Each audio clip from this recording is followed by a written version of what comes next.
ئەم زەعیمە کوردیانەی ئێستا ئەم سەرکردانەی ئێستا نەجورئەتی شێ مەحموودیان هەیە پێشتر کە هەیبوو جورئەتی هەبوو لە سلێمانیەک سەر ئاڵای هەڵکرد هجومیشی کردە سەر ئینگلیز و گرین هاوسی گرت و مدەڕعەکانی گرتن کە ئەو زەمانە زۆر کەم هەبوو مدەڕعی ئینگلیز بێتە ئەو ناوچانەوە تۆپی گرتن چەکی گرتن ئیدارەکانی گرت و فەرمانبەرەکانی گرتن ئەمە فەرقی زۆرە لەوەی کە ئێستا پارتی وێچێتی ڕازین بەوەی دانیشتنی ناوخۆیی خۆیان نەکرێ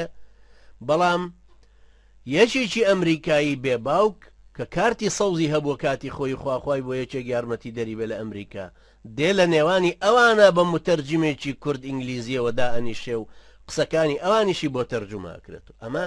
جیاوازیەکی غایە دەرەجە گەورەیە لە نێوانی حکومە تۆکە بچووکەکەی شێ مەحموود لەگەڵ حکومە تۆڵکەیەک کە ئجگرافیەن گەورەترە بەڵام بێبەهاترە سربەخۆی خۆی لە دەستداوە کە پارتی وێچێتی لە کوردستانی ئێستاە دروستیان کرد و دوای 100 ساڵ خوێن ڕشتن و خەباتکردن نەشگەیشتونەتەوە ئەو جورئەتەی کە شێ مەحموودەی بوو شێ مەحموود ئەو ئاڵایی کە هەڵی کرد ئاڵایەکی وەکو کە لە تاریخە بازەکرە و لازاریف باسی کردوتەوە ئاڵایەک تەختەی سەوز و هیلالێکی تیا ڕەسم کرا بوو کە لەو سەردەمەشتا تەمان هیلال بوو بە ڕەمزی ئاڵای ئیسلامی ئەوانەی کە باسی شێخەکەن و ئێمەش پێمان وایە کە شێخ بەڕاستی زەعیمێکی گەورەی ئیسلامی نیشتیمان پەروەر کورد پەروەر بەهێز بەدەسەڵات توانی لەو ناوچە بچووکەیە بە جۆغرافیەیەکی کەم کە دەسەڵاتی بەسەریا هەبوو بەڵام بە ئیرادەیەکی سربەخۆ عەلەمی کوردستان هەڵکا عەلەم هەڵکردنەکەی یەکەمی مهمترە لە عەلەم هەڵکردنی دووهەمی عەلەم هەڵکردنی یەکەمی ئیرادەی خۆیەتی دوای شکاندنی ئینگلیزە دوای هێرشکردنە سەریانە بەڵام دوایی تر کە حکومەتی دووهەم تەشکیلەکاتەوە و جەلال تاڵەبانی یادیەکاتەوە لە سلێمانی و پێی خۆشەوەڵێ پولیان چاپ کردووە لەو سەردەمەیە و ڕۆژنامە دەرکراوە بەڵێ بەڵامەوەیان دوای ڕێکەوتنە لەگەڵ ئینگلیز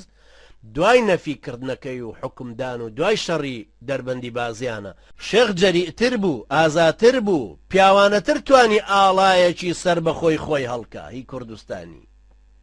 بەڵام ئەو کاتە میلەتەکە ڕوشدی لەوەیان نەبوو لەو قۆناغەیان نەبوو بێ لەگەڵی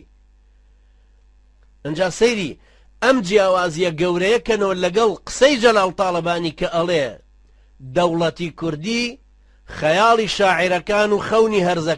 هەرزەکارەکانە یعنی ئێمە دوای 100 ساڵ لە خەباتێک کە ئەو بۆ خۆشی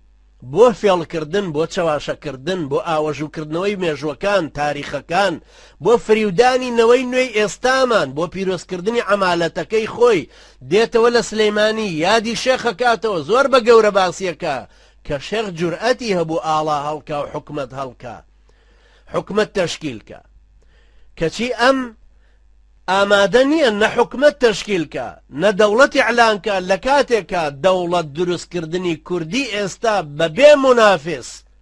داواکاری هەموو میلەتی کوردە کورد هەستی بەوە نەکردو ئێستاشی لەگەڵ بێ کە لە ژێر ستێبەری دەوڵەتێکی مەرکەزیە ژیاوە تاکو وەلایەکی مەرکەزی بۆ دروست بکات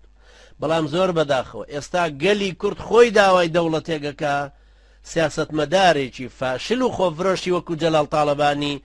ئەڵێ دەوڵەت دروستکردن خەونی گەنج و خەیاڵی شاعیرانەیە ئەم ئاڵایی بۆ کوردستان هێنراوەتە پێشەوە ئایا جەلال تاڵەبانی بۆ خۆی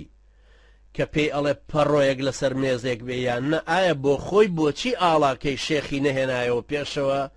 کە هەر ئاڵاکە سەوزە تەختێکی سەوزە هەروەکو ئاڵاکە یەکێتی سەوزە بەڵام ئەو هیلالێکی تیابوو ئایا ئەم بۆچی ئاڵای شێخ ناهێنێتەوە پێشەوە کە کوردی قەومیش پێی قبوڵە وەکو ئاڵای شێخە ئیسلامیش پێی خۆشە لە بەرەو هیلالەکەی تایە وەکو هیلالی وڵاتانی تری ئیسلامی کە بەرامبەر بە سەلیب دانراوەکە لە 17 وڵاتی مەسیحیەکانە سەلیبەکە لە پەرچەمەکانیان لە ئاڵاکانیانە هەیە